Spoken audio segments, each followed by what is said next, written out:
When it comes to the art of marketing, we're talking about the creative differences that either bring somebody closer to paying you money or send them away. Now with this, we're looking specifically at two things.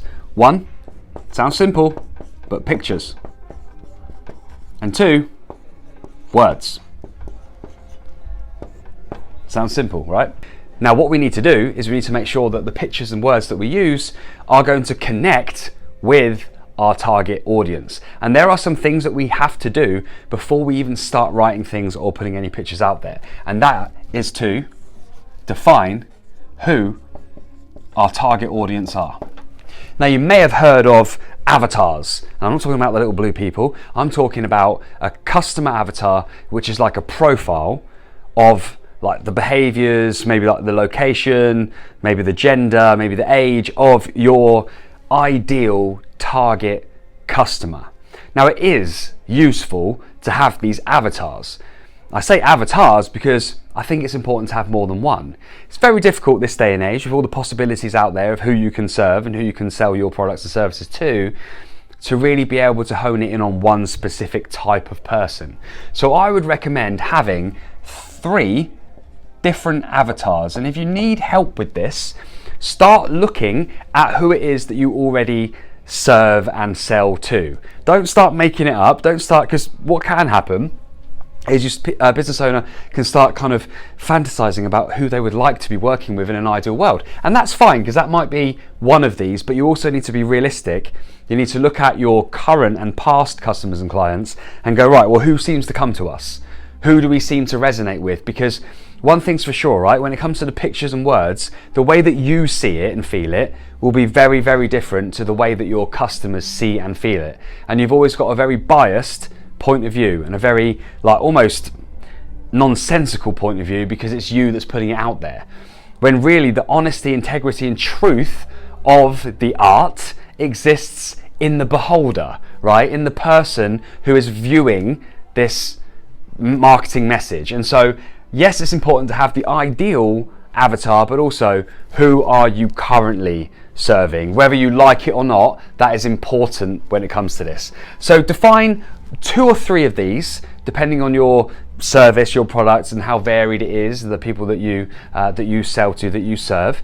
Think about, things like what sort of living arrangement they have, what sort of like income bracket perhaps are they on, and see if you can literally draw up a picture or an example of a friend that you have or someone that you know that you can go, yeah, you know what, this number 1, that's just like Tracy across the street. Or this person number 2, yeah, that's just like John, like who I used to play football with. Whoever it is, think of it and see if you can personify it, because it will help you when it comes to writing and when it comes to putting out your images. When I say images, I mean photos, pictures, videos, anything that's visually moving, right? So that's the first thing that we need to do. We need to understand who these pictures and words are going out to. We then need to consider what it is that we have. What are we looking to show people? If it's a product, a physical product, then we need to be showing that product, and we need to be doing it in a way that connects with the person so that they can imagine themselves having that product in their lives.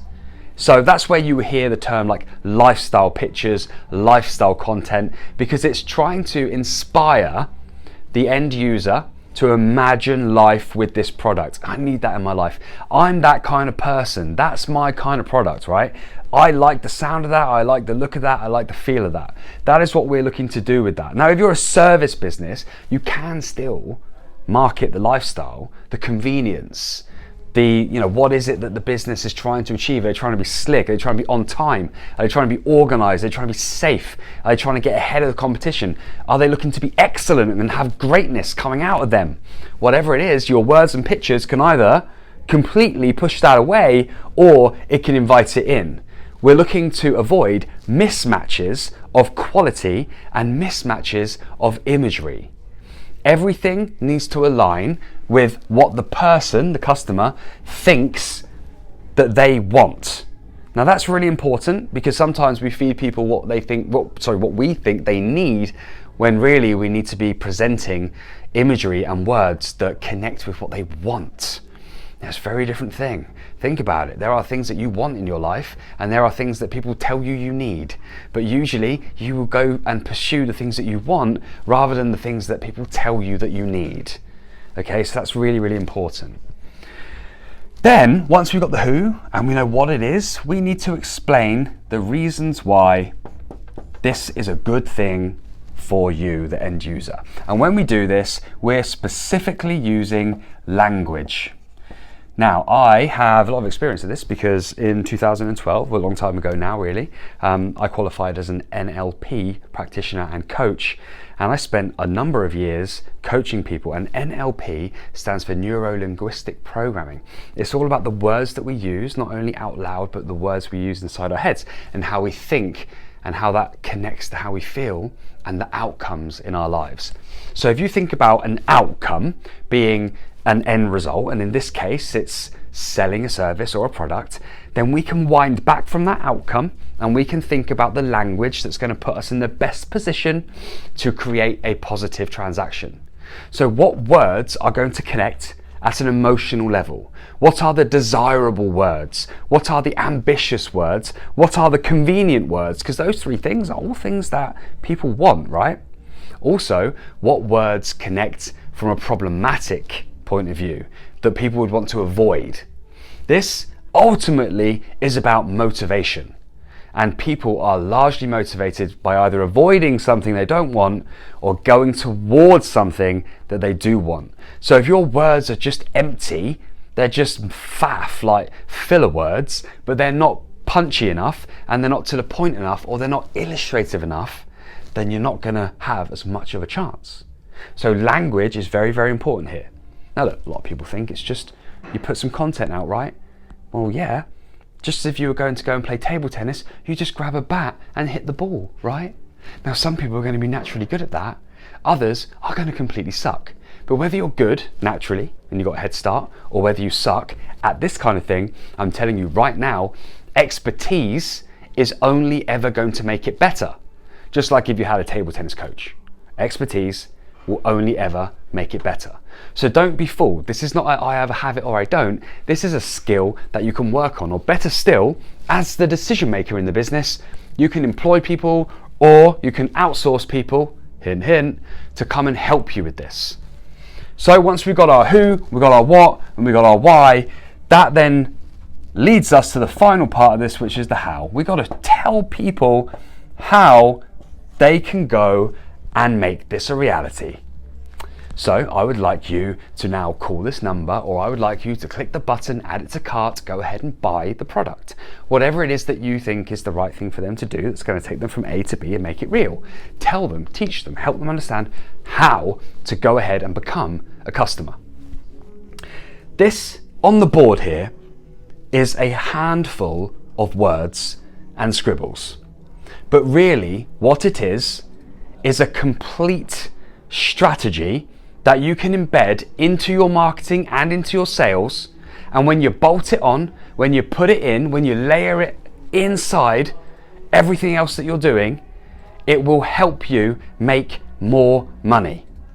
This is what people spend big bucks on, to have the right people in the right places, to have big old teams working on this stuff. But the great news is, as a business owner, you can understand the theory behind the art, and you can go and find some artists to help you do it.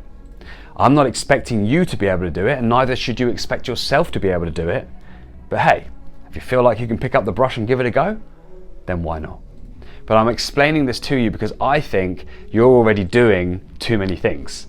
So think about who you could have to help you with this, or what options you've got to make this sort of thing a reality in your business, because I think you can see and understand how it would give you the edge if you were thinking like this and approaching your marketing like this, instead of just slapping things together and hoping for the best. So thank you for watching. This was, by the way, a very brief example, or brief like overview of the art behind the marketing. There are so many more things that we can go into. We haven't even looked at things like the creative formats, the types of colors, the types of videos, the types of like fonts and languages. This is all nuanced, creative stuff that can make a difference. We haven't explained the relationship between certain words that are really emotive and how you can use those, because we haven't got the time to do all that. But I can certainly tell you and teach you that, and better still, do it when we're talking one-to-one and apply it to your business. If you're interested, just let me know. You can only ask, right? We'll see what we can do. So thanks for watching. I'll see you in the next one.